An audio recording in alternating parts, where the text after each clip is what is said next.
She's behind some of the best comedies starring females in recent days. It's The Spy Who Dumped Me, Cat Person, The Flight Attendant, Booksmart. She's director, writer, and she's directing this new movie called Winner. I'm talking with Susanna Fogel, so thank you for chatting with me and tell us what Winner is all about.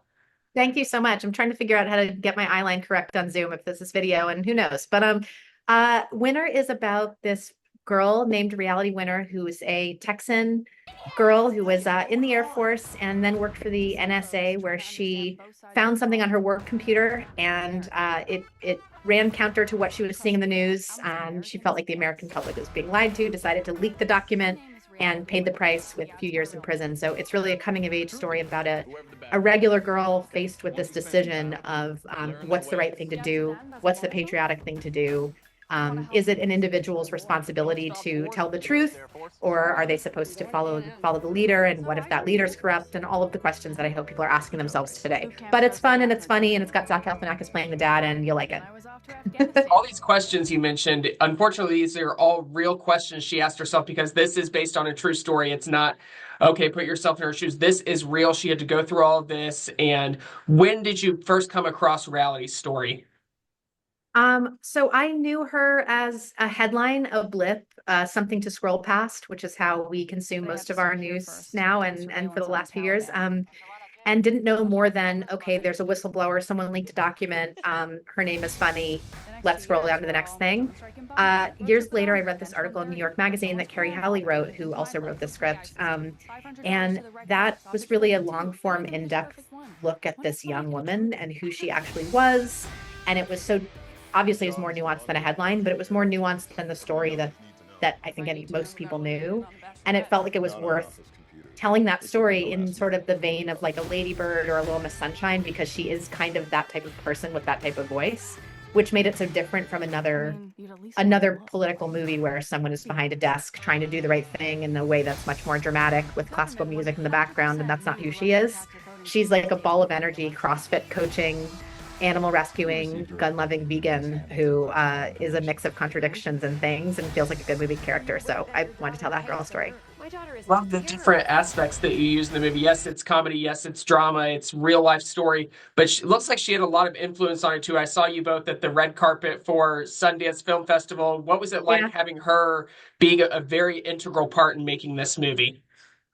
I love her. We've become legitimate friends. I'm so proud that she wants to be my friend because I think she's so cool. But also, yeah, just getting to know someone, it's really complicated. I think anyone who's ever made a movie about a real person where they meet that real person can relate to the awkwardness of like that initial meeting where it's a little bit of an anthropological study, it's a little bit journalistic, but you want them to feel comfortable, but also you don't want them to feel exploited. And you understand that in some ways they're not going to feel comfortable. So you're also aware that you're getting a bit of a performed version of them from them because they don't trust you, because they don't know you. So it's a really specific kind of like lawless thing to do, to just get in there with a complete stranger and try to get to the truth of who they are. So the first meeting was more, I wouldn't say it was formal because there's nothing formal about Reality at all or me, but it was a little bit more polite. It was a little more like we're meeting, we're asking questions, we are on our best behavior. I did fly down to Texas to meet her, and it was great. But then the subsequent visits, the one where I went back and we went parasailing and realized we were both afraid of heights while we were really high in the air, strapped to each other. And I kept thinking, if we die together, then my legacy is going to be reality winner killed in a parasailing accident with unidentified friend. You know what I mean? I'd be the unidentified friend of this famous person, which is not a bad way to go. But yeah, so I those visits were like where we really got real with each other about things, and I got to know her on a friend level that went beyond what I needed for the movie. And then of course it becomes, well, now I really care about this friendship. I hope that when she sees the movie, she doesn't disown the friendship. That's all it pivots into something where now your priority is the friendship. But yeah, I mean, getting to know her was wonderful. She's a character. She's also so completely herself. She has no desire to see movies about herself. She wants people to know what happened to her. She wants people to think for themselves, to take action, to be really like socially engaged. She does not want to see like 2 hour long portrayals of her life. She has not, she doesn't want to see any of the movies about her, and there are many. And she's the first to admit it, but it makes doing a Q&A with her awkward because when people ask her, what did you think of this? She's like, I don't know. I didn't see it, you know? Um, it's such a good example of who she is. I mean, her argument was, I don't want to watch this movie and see that you put the wrong color socks on my character, and then I hate you because how could you put those socks on me? So she's basically like, please, I hope this movie does big things for you and makes people think about the story and makes it worth it that I spent years and years in prison. But at the same time, sorry, but I'm never seeing y'all's movie. That's what she said. Such an iconic quote that she gives to you because a lot of times you hear these people, oh, I haven't seen these big A-list actors, oh, I haven't seen the movie, I haven't gotten to it, or I think we saw who was it that said I don't Aubrey Plaza said I don't have my HBO password, so I haven't watched The White Lotus. But reality Yeah. is like I'm not watching this regardless. And another one of someone who probably is your friend after reuniting with them is Emilia Jones, who you worked with on Cat Person, which if you haven't seen, make sure you watch that on Hulu. It's so, so good. What's it like working with her and reuniting with her for this movie? Amelia is one of my favorite actresses and favorite people I've ever met in my life.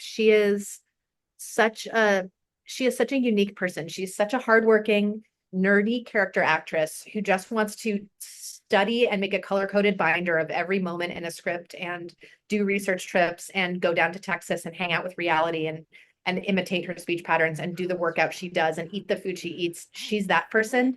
You wouldn't know it looking at her because you see an ingenue actress. You don't know that actually what you're dealing with is like an incredibly committed character actress who could play a variety of roles. And I'm excited to put her in even more wide ranging roles than those two she played for me already. But I mean, Amelia is wonderful. She's so curious and she's so she plays a an accessible, relatable, lovable person so well with groundedness and depth that you can push her to do all sorts of things that in another actor's hands would be considered unlikable. But with her, you're just on board.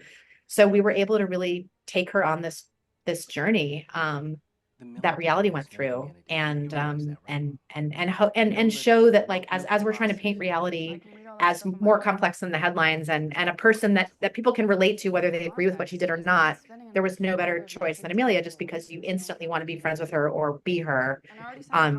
You're just seeing a person that feels like she's in your world and not some actress who's come down from like Mount Olympus to like deign to be with human beings. You know, she's just a person. You believe that she's just a person in the world that you'd see at the grocery store, you know?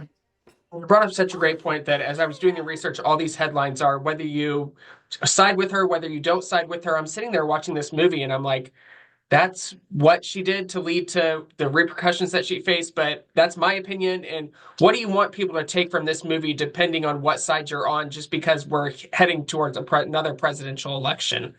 Oh, are we? No, just kidding. Yeah. Yeah.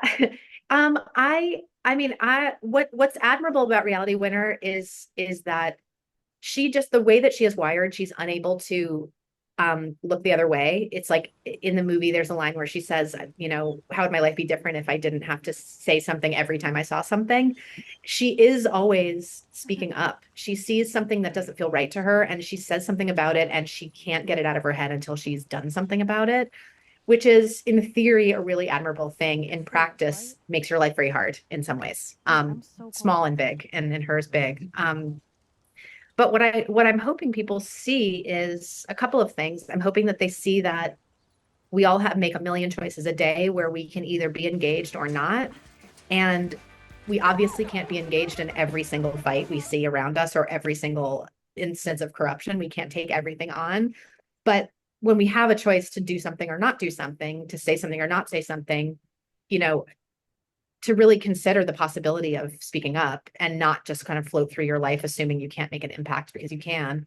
And also, we're in a country where increasingly we are disillusioned with the world around us, and yet to be a good citizen, the way we were always taught to be a good citizen, you just believe the leadership and you don't try to have your own opinion outside of what you're told to do. And I think that, you know, it's it's a question that we all have to ask ourselves. Like, what is our role as a citizen? Is it to stand up for the people? And does that always mean standing up for what the country says we should be doing? Because we're also saying that the country is really corrupt and there's all these institutions that are failing. This wasn't like a pithy quote. This is a long-winded answer, but there's a lot to think about And we all have to think about our role as individuals versus our role in the collective and define patriotism for ourselves. And she defined it as doing what she thought was best for the people. And other people thought she should do what the government tells her to do, which is to, look the other way, and that in what she saw. So I'm hoping people just ask questions like, what would I do? Would I do that? What can I do to change the situation? Even if it's just like corruption in my office, to take action instead of being passive is a message I want people to take. And the other message is really, if you look at what happened to her and you see the sort of minuteness of what she did, the act, to some people, it was this huge act of treason. But if you really look at what she did compared to this avalanche of wrongdoing of all of these politicians that we read about who are like colluding to, to overthrow things or getting convicted and then getting reelected. Like if you're really looking at people who are not necessarily advocating for justice and how little they suffer because they have money, power, connections. And then you see this girl from a small town who had nothing and she couldn't bargain her way out of her situation and she couldn't call the president and she couldn't pay for the fanciest lawyer. And she really got massively screwed over. And so that should also freak people out. Like people should be freaked out that what she did is a fraction of what was done by people who had no consequences. I mean, we know the world is corrupt, but if we're saying that that's the government and then we're just deferring to trust the government in every way, there's something wrong with that. And I want people to think about that. A great, great conversation starter. People are going to be thinking about this. They're going to definitely need to see Winner starting Friday, September 13th in theaters, on demand, wherever you need to see it. Also, Connie Britton and Zach Galifianakis, they're great in it. So make sure you see Winner. Thanks so much, Susanna. Thank you. I really appreciate it. Take care. Thank you.